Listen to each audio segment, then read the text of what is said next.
It is Diane with Diane's Blue Hearts and Butterflies.com. And the April class that I had was focusing on the Hydrangea Haven and Hydrangea Dyes, the Hydrangea Hill suite of products. This is the stamp set, and it comes with several detailed images as well as some watercolor type background images and several little sentiment stamps. The dies also have some detailed images as well as some of the outlines. It has a couple of tags or cutouts for labels, as well as the strip that cuts out tiny little flowers. And it's very, very beautiful and an easy way to get some great cards. This particular fold is called a double fan fold. It was inspired by Sam Calcott from the UK, and then I also saw it on Lisa Curcio had done one. And so I took their ideas and it just fell in love with the way that the card was. It can stand up on a flat surface as well, and it just makes for a very interesting card that when people get it, it's that wow factor. And so that's what I wanted to share with the people that come to my class. So let's go over what all is needed.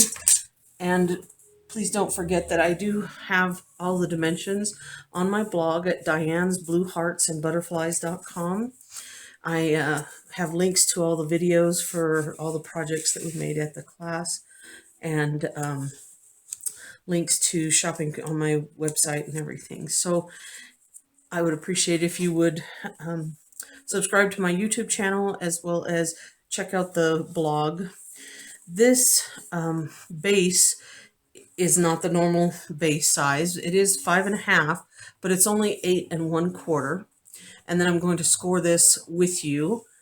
There is a watercoloring element on this particular card, but you could just do regular stamping. But this is a 5" by 2.5" piece of watercolor paper. And then I also did the same size 5" by 2.5 of white cardstock for the back side, because as you can see, when you open it up, you could put a message on the back side as well. If you don't want to do the watercoloring, you can certainly just make them both out of the white cardstock. Then there are 2 pieces of the designer series paper. This is the Hydrangea Hill, and it is very beautiful. There are so many different designs in this pack, as you can see here, and so many great things. Now this is in the January to June 2021 mini catalog, and it'll be available into June. The retiring list will come out later for that catalog, and so I'll let people know on through emails that subscribe to my newsletters about what's coming up and when that stuff will be retiring. But for sure, it will be retiring in June, and so you'd want to get that before then. There's also some, these pieces are 5" by 2¼ and you will need 2 of those. There's a strip of I used Misty Moonlight for the cardstock here, and then also matching for behind the label and for the sentiment or greeting. And this one is 3 1/8 by 7/8, and then the white piece is 3" by 3¾ inch. And that's so that I measured it so that it would fit the greeting that I had chosen, which is "The world is better because of you." Whichever sentiment you choose, you could make it fit that and then put that on here as well. So let's kind of go over some of these, how to do these pieces here. So I think the primary thing we need to start with is the scoring on this piece here. And I just use my trimmer. You just have to remember that when you're using your trimmer, that you're using the scoring blade, which is a lighter color, instead of the darker color, which is for cutting. And so we will need to pull out the arm for this. My workspace for doing the videos isn't as large or wide as I would like for it to be, but we'll make it work. So this one, actually I can probably do it without pulling this out. I'm going to tell you the measurements, but I'm also going to tell you a cheat way to do it. So on this, you're going to score this at 1 3/8, which is just almost to the 1.5. You'll score that, and then 2 3/4, and then on my blog and in the directions there, it's going to say 5.5 and 6 7/8. But what it basically is a mirror of this, what you just did. So it's 1 3/8 and 2 3/4. Now, the next part of this is going to be some diagonal scoring. I'm not sure if you can see those score lines in here, but now you're going to want to start from the top of the inner score line and go to the outer corner across, and then do from the other end this way. So I just put it back in my trimmer and find that score line and line it up in the track, and the same with the corner. And then I just run the scoring blade that way, and then I repeat that again, lining things up in the track, and score diagonally again. You can do this with a Stampin' Pierce mat and a stylus and ruler, but I found it was just faster and easier for me. And you may want to do that if you're not familiar or comfortable with the trimmer that you have. So there's several different options and ways of doing these types of things. And sometimes you don't even need the Stampin' Pierce mat. If you have like one of those self-healing mats that they use for sewing, you could also use that. Just something that has a little bit of give for that stylus to be able to mark. And so I'm not sure if you can see that in the light, but there are the diagonals across on these. Now it is the folding part. And I kind of got my class backwards on it because I wrote it down wrong. But basically, you're going to have a mountain fold and then another mountain fold on the solid. And you'll do that on both sides. And then you're going to open that back up. Now your diagonal folds are going to be valley folds, which is coming toward the front of the card. And then you're going to want to get your foam folder and be able to burnish all of these folds. And I'll do the same on the other side.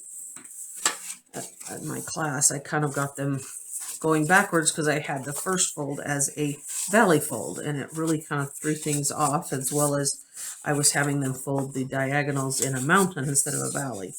And then it wasn't folding right.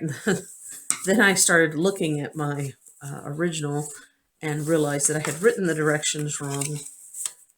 So we were able to get it figured out before they left. So then when you open it up, you can see it's already trying to fold in the direction that it needs to go. You're going to have it fold where these pieces on the edge are coming out. When it's folded, you'll want to go over these score lines and folds again, just to get them all folding in the right way. So you can see that when you fold it flat, these little points are just pointing out. So that's basically kind of how it folds together. These points will fold out and everything else folds together. And again, just go over all of your folds with your bone folder to get them laying more flat.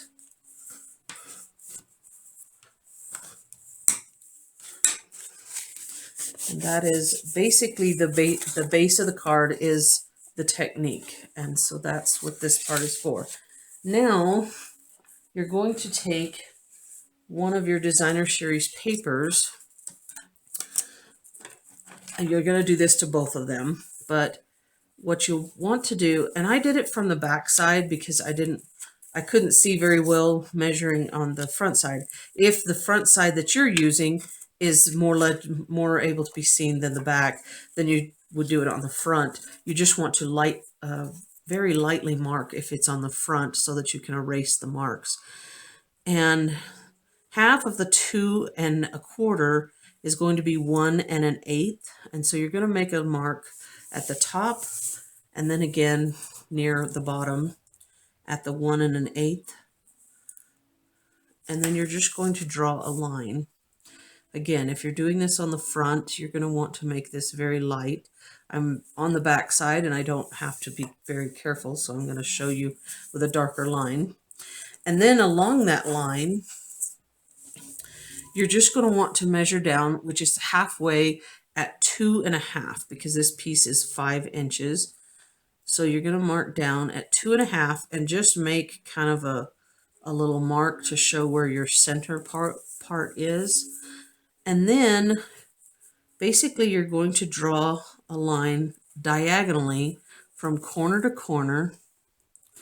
And it might be easier if you can put this on something that is a little bit darker. I'm going to move over the thing here so I can see that line a little better. Maybe, I hope that I'm still in the camera. So from diagonal corner to diagonal corner, and it's going to go through that center point as well. And then you're just going to draw your line across there. And then you'll again turn it and do it from the other opposite corners through that center point. And again, do that. So once you've got this piece, you're going to just take a big pair of scissors. Snips are great, but when you're making longer cuts, I just grabbed a pair of longer scissors that I have, because you're basically just going to cut along those lines that you just drew. And these pieces are going to be what goes inside of your little double fan fold that we did on the sides. So one piece is going to go on one side and the other piece is going to go for the opposite side. And you're just going to cut along these lines,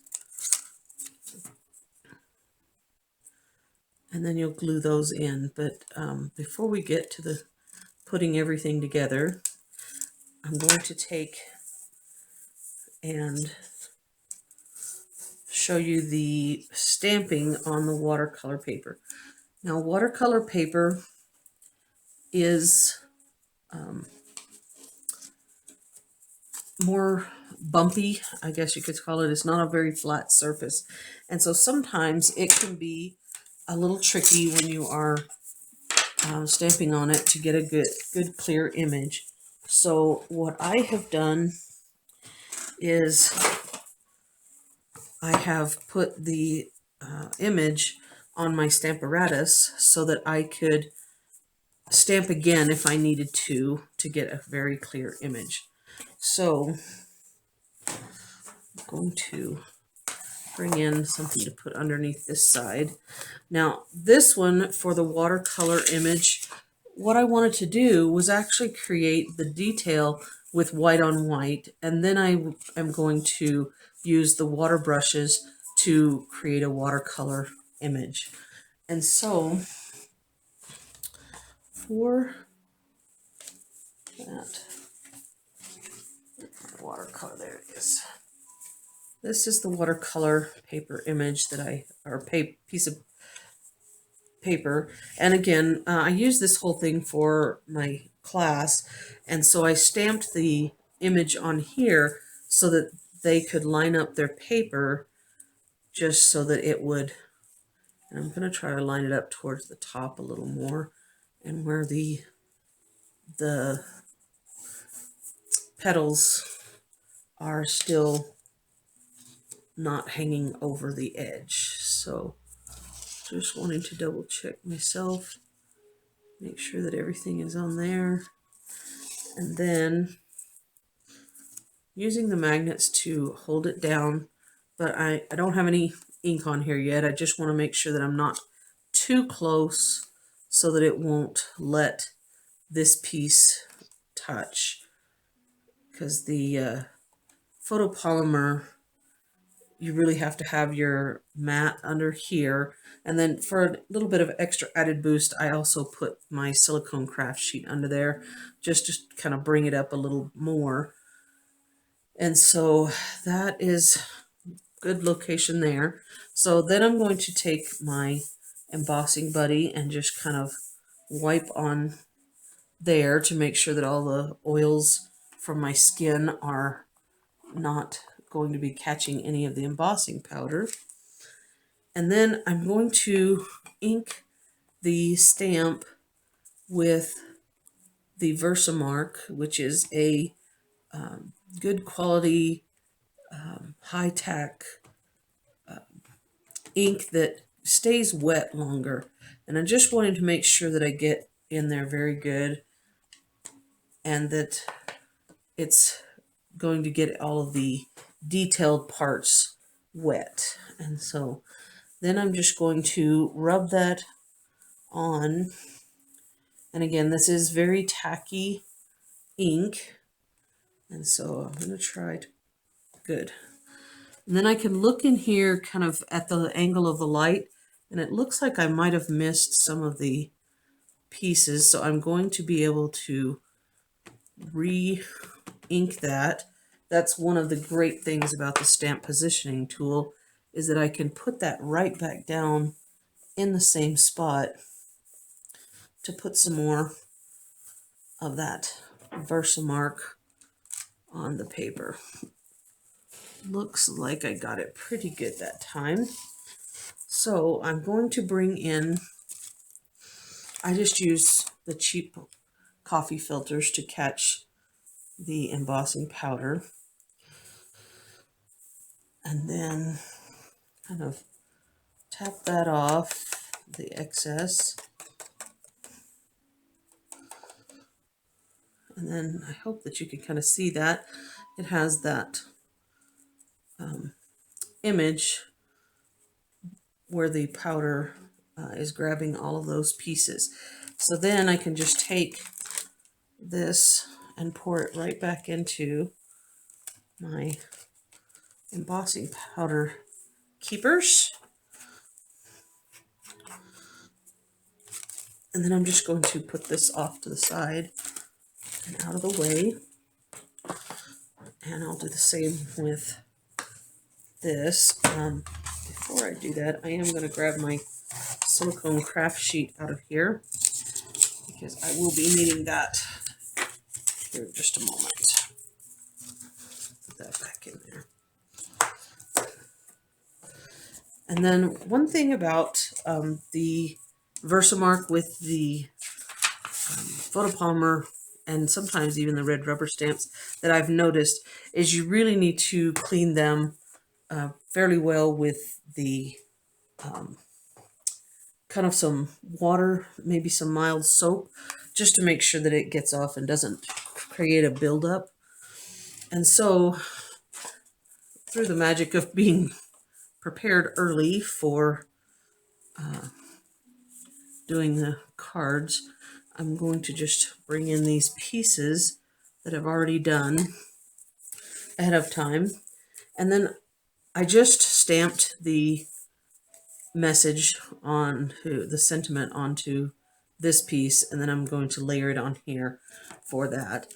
But I've already heat embossed this. I'm not sure if you can catch the light on that and be able to see it, but that is basically what I wanted to do to create something for the watercoloring. So the water brushes that are in the catalog now, the annual catalog, and they'll be in the next one, is a set of 3. There's one that's kind of a fatter brush, one that's a little small, skinnier brush, and then there's actually one that's more of a watercolor wash type brush. But they all basically work just like the aqua painters. There's a place right here on the barrel that you would be able to push, and it sends water down through the brush, the holder, the thing that's holding the brush, and you'll be able to use that for coloring your image. To move that out of the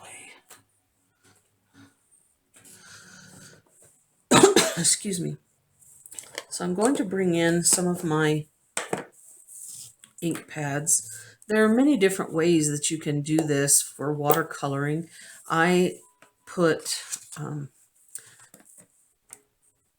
the pieces together to create some ink on the inside of the lid, and then I use the watercolor brushes just to get a little bit of water. These are brand new.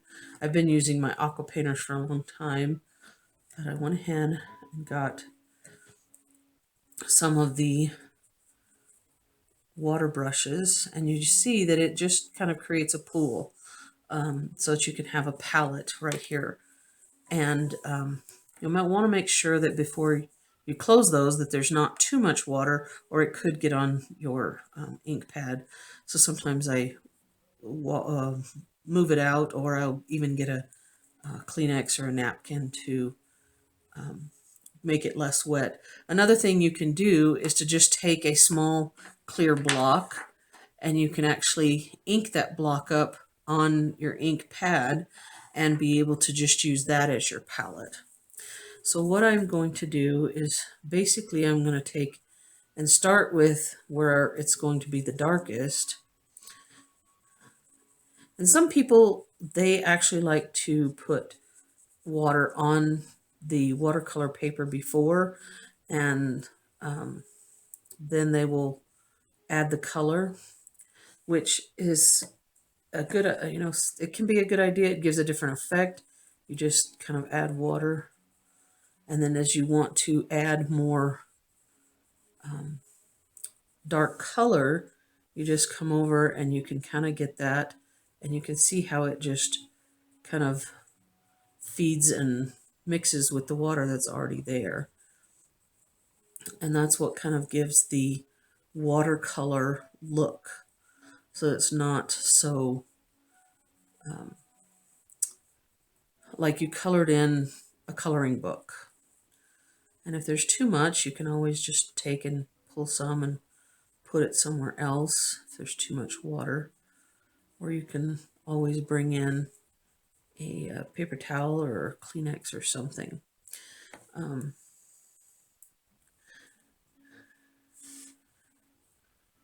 just add a little bit darker as you want it darker. I tend to not use too much of the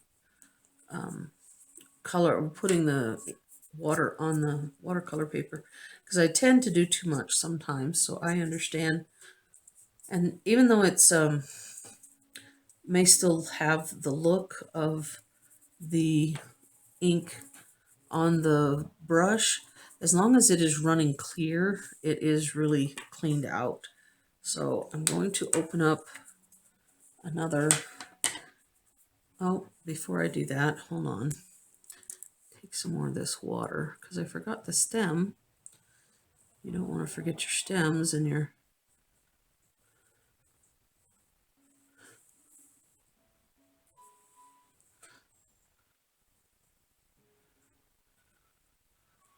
create those with the watercolor.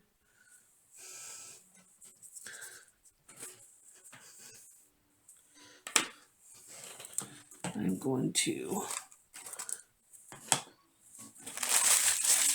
actually use the filter. Kind of sop some of that up because it's just a little bit too much, a little bit too wet for me. So I'm gonna actually bring this back.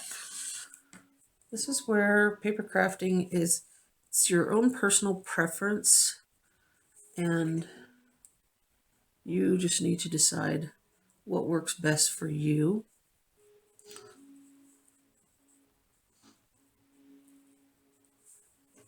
And do it your own way. And again, watercolor is not meant to be coloring in the lines perfect. It's supposed to kind of give a hint of what it's supposed to be.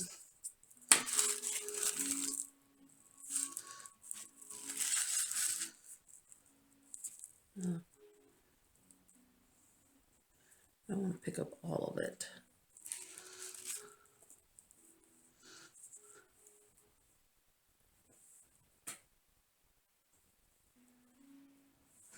All right. Leave that part alone. And I'll just turn it around. And I'm going to go in to do some seaside spray.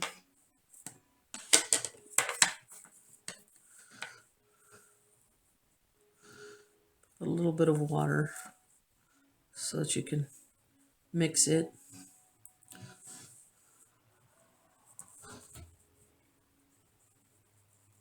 I just love hydrangeas, and several trips that we have made through Oregon and Washington, seeing those very large hydrangea bulbs or heads on some of the flowers. It's just beautiful flowers. And of course I love pastels, and so it's always beautiful and eye-catching to me. And then if I want to have just a little bit of, add a little bit of purple in here.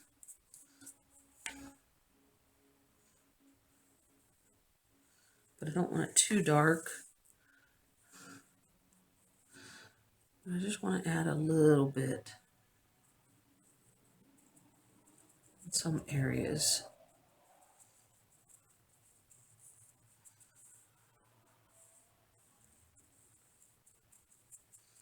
Just to kind of give it that hint of some purples.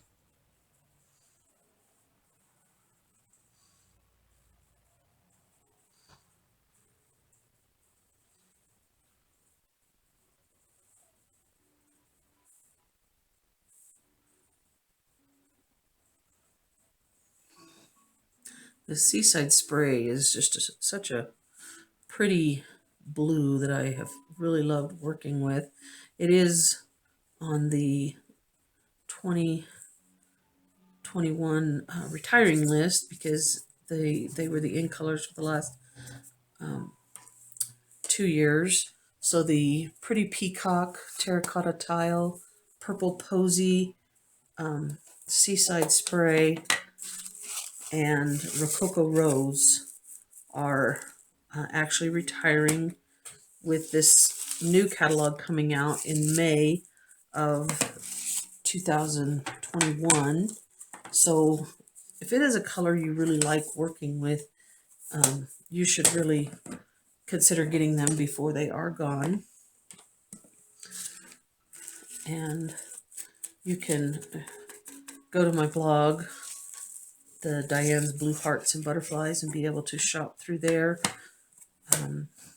Or if you're with another demonstrator, you could go to their site and work with the one that you normally work with. I just want to be able to share some of the techniques and ideas that I really liked and that I shared with people in my class. And grateful for all the people that tune in and watch my videos. So I'm going to set this off to the side. I'll probably take the heat tool and actually dry that so that I could put the card together. But I did want to show you how to put these pieces together. And it's always best if you use the silicone craft sheet underneath. It's very inexpensive, but it really does help with keeping the adhesives and glues from getting all over your table and work surface, because I don't know if you can see that, but sometimes the adhesive goes over the edge and you're able to fold it back over and keep it from being around the front, or like on these very pointed edges, you don't have to be so concerned with with it going over and sticking to your work surface. So I'm just taking and folding over those edges that stuck past there, and then these pieces just get glued in here, and there is a little bit of a border around this for those pieces.